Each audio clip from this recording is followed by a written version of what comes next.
어제 우리는 유다가 요셉 앞에 나아가 내가 대신 종이 되겠습니다 라고 고백하는 장면을 보았습니다. 20년의 죄책을 안고 살아온 유다가 마침내 자신을 내어놓는 자리에 선 것입니다. 오늘 본문은 바로 그 다음 장면입니다. 유다의 탄원이 끝나는 순간 요셉 안에서 무언가가 터집니다. 1절, 2절을 보면 요셉이 시종하는 자들 앞에서 그 정을 억제하지 못하여 소리질러 모든 사람을 자기에게서 물러가라 하고 그 형제들에게 자기를 알리니 그때에 그와 함께한 다른 사람이 없었더라. 요셉이 큰 소리로 우니 애굽 사람들도 듣고 바로의 궁중에도 들리더라. 요셉은 지금까지 여러 번 울었습니다. 형제들을 처음 보았을 때, 베냐민을 다시 만났을 때, 그때마다 그는 자리를 피해 조용히 울었습니다. 아직 때가 아니었기 때문입니다. 그러나 오늘은 다릅니다. 그는 더 이상 참을 수 없어 소리질러 옵니다. 애굽 사람들도 들을 만큼, 바로의 궁중까지 들릴 만큼 옵니다. 이 울음은 무엇일까요? 오늘 함께 그 눈물 속으로 들어가 봅시다. 요셉은 모든 시종을 내보냅니다. 형제들과 단둘이 남습니다. 그리고 말합니다. 나는 요셉이라. 내 아버지께서 아직 살아계시니까. 단 2문장. 그런데 이 2문장 앞에서 형제들은 얼어붙습니다. 놀라서 아무 말도 하지 못합니다. 히브리어 원문에 이 놀라다라는 표현은 단순한 놀라움이 아닌 두려움으로 몸이 굳어버린 상태입니다. 당연한 것이겠죠. 20여 년 전에 팔아버린 그 동생이 지금 자신들의 생사 여탈권을 쥐고 있는 애굽의 총리로 서 있으니 요셉은 그 굳어버린 형제들을 향해 다가옵니다. 내게로 가까이 오소서. 형제들이 두려움에 굳어 있는 것을 알면서도 더 가까이 불러드립니다. 멀리서 선언하는 게 아니라 가까이 와서 확인시켜 줍니다. 나는 당신들의 아우 요셉이니 당신들이 애굽의 판자라. 자기 소개 방식을 주목하십시오. 요셉은 애굽의 총리 요셉이라고 말하지 않습니다. 당신들이 팔아넘긴 그 동생 요셉이라고 말합니다. 권력자의 자리가 아니라 형제의 자리에서 자신을 소개합니다. 이것이 이미 용서의 시작입니다. 오늘 본문에서 가장 중요한 신학적 선언은 5절 그리고 7절, 8절에 있습니다. 당신들이 나를 이곳에 팔았다고 해서 근심하지 마소서. 한탄하지 마소서. 하나님의 생명을 구원하시려고 나를 당신들보다 먼저 보내셨나이다.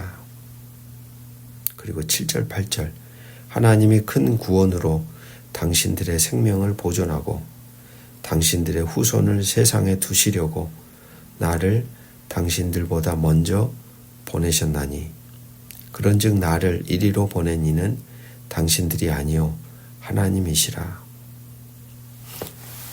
요셉은 형제들의 죄를 부정하지 않습니다. 당신들이 나를 팔았다라는 사실을 그대로 말합니다.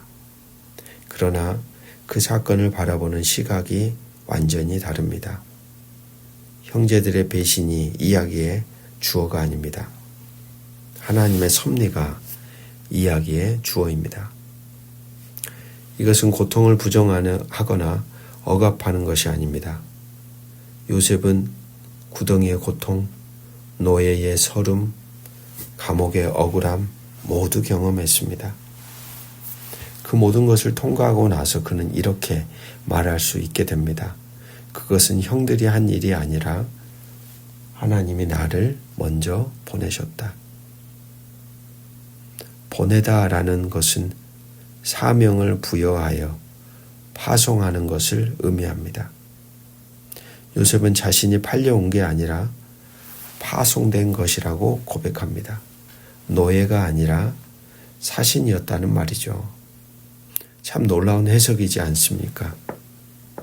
이 해석의 전환이 어디에서 왔을까요?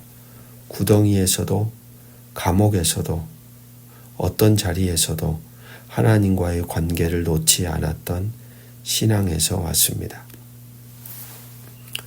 이미 40장 8절에서 요셉이 말했죠. 해석은 하나님께 있지 아니하니까. 그는 꿈 해석만이 아니라 자기 인생의 해석도 하나님께 맡긴 사람이었습니다. 그래서 가장 어두운 자리에서도 의미를 잃지 않았고 마침내 이 자리에서 그 의미를 선포할 수 있게 되었던 것입니다. 요셉의 선언 이후 본문은 짧고 강렬한 장면으로 마무리됩니다.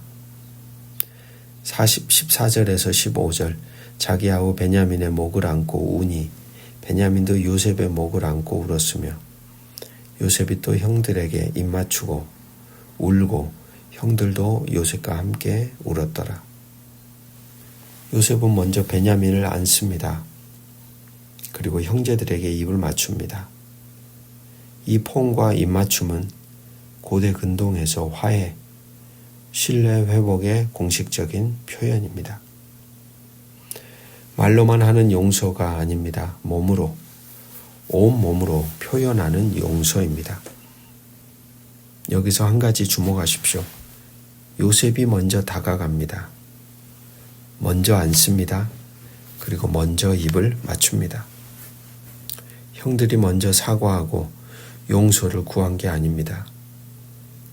유다가 탄원하기는 했지만 그것은 베냐민을 위한 탄원이었지 요셉에 대한 공식적인 사죄는 아니었습니다.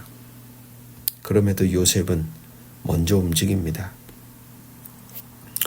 이것이 용서의 본질이죠.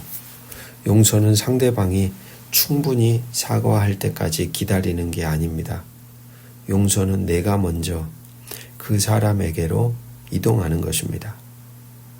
그 이동을 가능하게 한 것이 무엇입니까? 나를 보내신 이는 하나님이시라 라고 하는 고백이죠. 고난의 의미를 하나님의 섭리 안에서 재해석한 사람만이 상대방을 향해 먼저 발걸음을 뗄 수 있습니다. 그리고 15절의 마지막 문장, 그 후에야 형제들이 요셉과 말하니라. 그토록 오랫동안 말을 잃었던 형제들이 이제 비로소 요셉과 말하기 시작합니다. 화해는 말이 회복되는 것입니다. 끊어졌던 연결이 다시 이어지는 것입니다. 사랑하는 말씀의 동역자 여러분, 오늘 우리가 용서해야 할 사람이 있습니까? 그 사람이 먼저 사과하기를 기다리고 있습니까? 요셉처럼 먼저 그 사람에게로 이동하는 용기를 하나님께 구하십시오. 그 용기는 우리 안에서 나오지 않습니다. 나를 보내신 이는 하나님이시라 라고 하는 고백, 내 삶의 고난에도 하나님의 손길이 있었다는 신뢰에서 흘러나옵니다. 기도합니다. 구덩이, 감옥, 자기의 존재가 잊혀진 자리, 그 어떤 곳에서도 요셉을 버리지 않으시고 마침내 그를 용서하는 자리에 세우시는 하나님. 오늘 우리에게도 요셉의 눈을 허락하여 주소서. 고난을 고난으로만 보지 않고 그 안에서 하나님의 손길을 읽어내는 눈을 주십시오. 이해되지 않은 고통 앞에서도 나를 보내신 이는 하나님이시라 고백할 수 있는 믿음을 허락하여 주소서. 주님, 우리 안에 굳어있는 용서하지 못함을 부수어 주십시오. 먼저 다가가기를 두려워하는 우리에게 용기를 주시고 끊어진 관계를 회복하는 첫 걸음을 내딛게 하옵소서.